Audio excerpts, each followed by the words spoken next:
Hi, പെട്ടെന്നൊരു ഇടിയിറച്ചി ഉണ്ടാക്കിയാലോ. അതിന് കുക്കറെടുത്ത് ബീഫ് ഇട്ട് മഞ്ഞൾപ്പൊടി ഉപ്പും ഇട്ട് പുഴുങ്ങിയെടുക്കുക. എന്നിട്ട് അതൊരു ദോശക്കല്ലിൽ വെച്ച് തിരിച്ച് മറിച്ചൊന്ന് ജസ്റ്റ് മുരിച്ചെടുക്കുക. എന്നിട്ട് ആ ബീഫിനെ ഇടികല്ല് ഉപയോഗിച്ച് നന്നായിട്ട് ചതച്ച് കൊടുക്കുക. പിന്നെ ആ ചതച്ച് കൊടുത്ത ബീഫിനെ ജസ്റ്റ് മിക്സിയിലിട്ട് ഒന്ന് 2 തവണ ക്രഷ് ചെയ്തെടുക്കുക. എന്നിട്ട് അതിനകത്തോട്ട് ആവശ്യമുള്ള എണ്ണ ഒഴിച്ച് ഒരു പാനിനകത്തോട്ട് പിന്നെ ഉള്ളി ഇടണം. ഉള്ളി ഒന്ന് നന്നായിട്ട് വരണ്ട് വരുന്ന സമയത്ത് നമുക്കതിലോട്ട് വെളുത്തുള്ളി ഇട്ട് കൊടുക്കാം. ഉള്ളി നന്നായിട്ട് വരണ്ട് വരണം. ഉള്ളി വരണ്ട് വന്നതിന് ശേഷം മാത്രമേ വെളുത്തുള്ളി ഇട്ട് കൊടുക്കാവുള്ളൂ. എന്നിട്ട് ഈ വെളുത്തുള്ളിയും കൂടെ ഇട്ട് ജസ്റ്റ് ഒന്ന് ഫ്രൈ ആയി വരുമ്പോൾ നമുക്കിത് കോരി മാറ്റി വെക്കാം.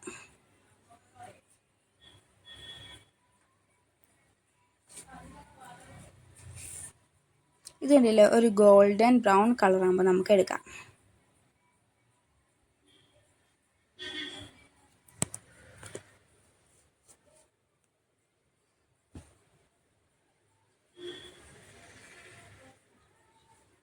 എന്നിട്ട് നമുക്ക് ഈ സെയിം എണ്ണയിൽ തന്നെ നേരത്തെ ക്രഷ് ചെയ്ത് വെച്ച ബീഫ് ഇട്ട് കൊടുക്കാം. കണ്ടില്ലേ, ഇത്രയും ക്രഷ് ചെയ്യാനുള്ളൂ, നന്നായിട്ട് അരഞ്ഞു പോകല്ലേ. ഓക്കെ, ഇങ്ങനെ ഇട്ട് നമുക്ക് നന്നായിട്ട് ഇളക്കിയൊരു മൊരിച്ചെടുക്കാം.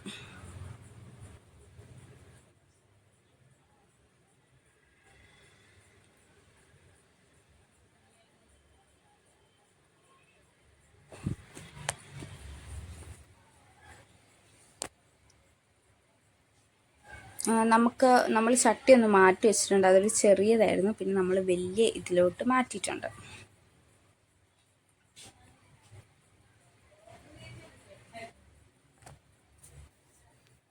ഇത് നന്നായിട്ടൊന്ന് മൊരിഞ്ഞ് വന്നപ്പോൾ അതിനകത്തോട്ട് നമ്മൾ ക്രഷ്ഡ് ചില്ലി ഇട്ട് കൊടുക്കുക. നമ്മൾ അതിൻ്റെ വറ്റൽമുളക് പൊടിച്ച് കാണിക്കാൻ പറ്റിയില്ല. ഓക്കെ, നമ്മൾ അതും ഇട്ട് ആവശ്യത്തിന് ഉപ്പും ഇട്ട് നന്നായിട്ട് മിക്സ് ചെയ്ത് കൊടുക്കാം. ഇതൊന്ന് നല്ല മൊരിഞ്ഞ് വരട്ടെ, നമുക്ക് വെയിറ്റ് ചെയ്യാം.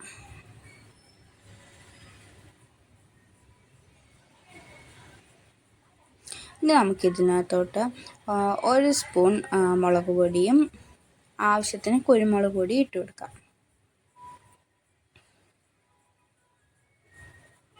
എന്നിട്ട് ഇത് നന്നായിട്ട് മിക്സ് ചെയ്ത് കൊടുക്കണം.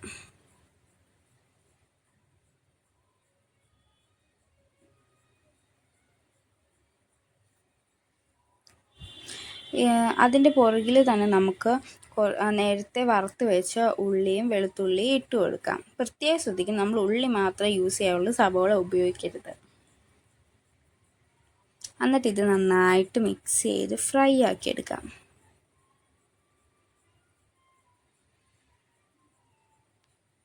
എന്നിട്ട് ഇതൊന്ന് മൊരിഞ്ഞ് വരുമ്പോൾ നമുക്ക് അതിനകത്തോട്ട് കുറച്ച് കറിവേപ്പിലയും കൂടി ഇട്ട് കൊടുക്കാം.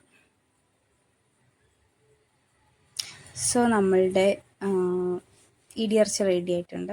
അടിപൊളിയാണ്, മസ്റ്റ് ട്രൈ ആണ്. ഓക്കെ, എല്ലാവരും ട്രൈ ചെയ്ത് നോക്കണം.